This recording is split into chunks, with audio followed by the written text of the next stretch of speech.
జయ సద్గురువే నమ. గురువులందరికీ పెద్దలందరికీ నమస్కారము. శిష్యులు భక్తాదులు ప్రేక్షకులందరికీ దసరా శుభాకాంక్షలందరికీ. ఈరోజు దసరా పండుగ, అలాగే అక్టోబర్ 2 తారీఖు గాంధీ జయంతి కూడా. అయితే దసరా పండుగ చాలా విశిష్టమైన పండుగ.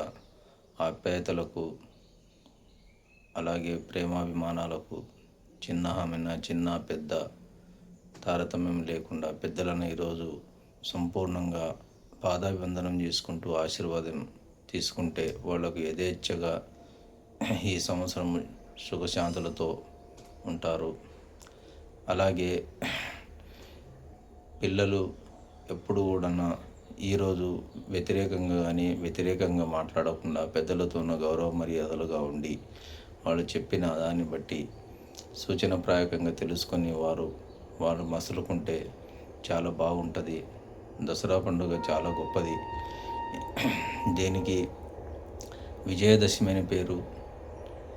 శ్రీరాముడు రావణాసురుని జయించింది గుండంగా ఇదే రోజని చెప్తారు.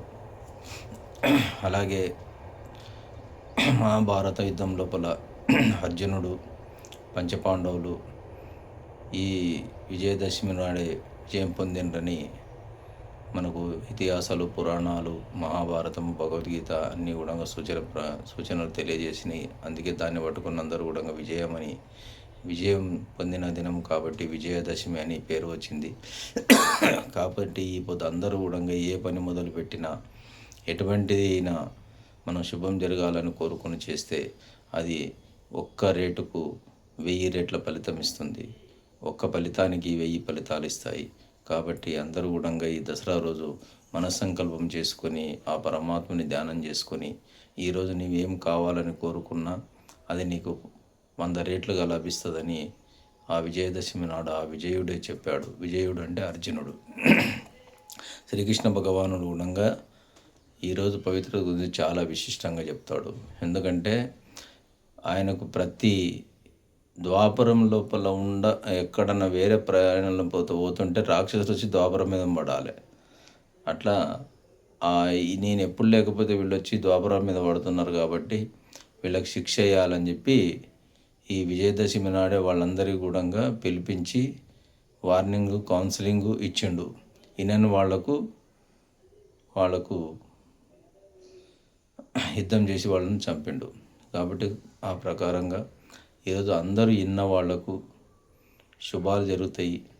అందరూ కూడా పెద్దలన్నీ దర్శించుకొని జమ్మి వృక్షానికి పోయి జమ్మికి పూజ చేసి, చెట్టుకు పూజ చేసి ఆ పూజని ఇప్పటికీ పల్లెటూరు లోపల డప్పులు మేళం తీసుకుని పోయి ఆ గ్రామ పెద్దలు పోయి ఆ జమ్మి చెట్టుకు పూజించి ఆ జమ్మిని తీసుకొచ్చి గ్రామ పంచాయతీ దగ్గర, లేకపోతే హనుమాన్ మందిర్ దగ్గర, ఇంకా వేరే వెంకటేశ్వర స్వామి మందిరం కానీ, లేకపోతే పెద్ద ఆలయాలు, లేకపోతే అమ్మవారి మందిర్లు కానీ నవరాత్రులు చేస్తారు. కాబట్టి అక్కడ మొదలు వాళ్లకు ఆ జమ్మి వృక్షాన్ని అప్పచెప్పి ఆ తర్వాత ఒకరికొకరు పంచుకొని అది పవిత్రంగా భావించి ఆ జమ్మిని పెద్దలకిచ్చి ఆశీర్వాదం తీసుకోవాలి.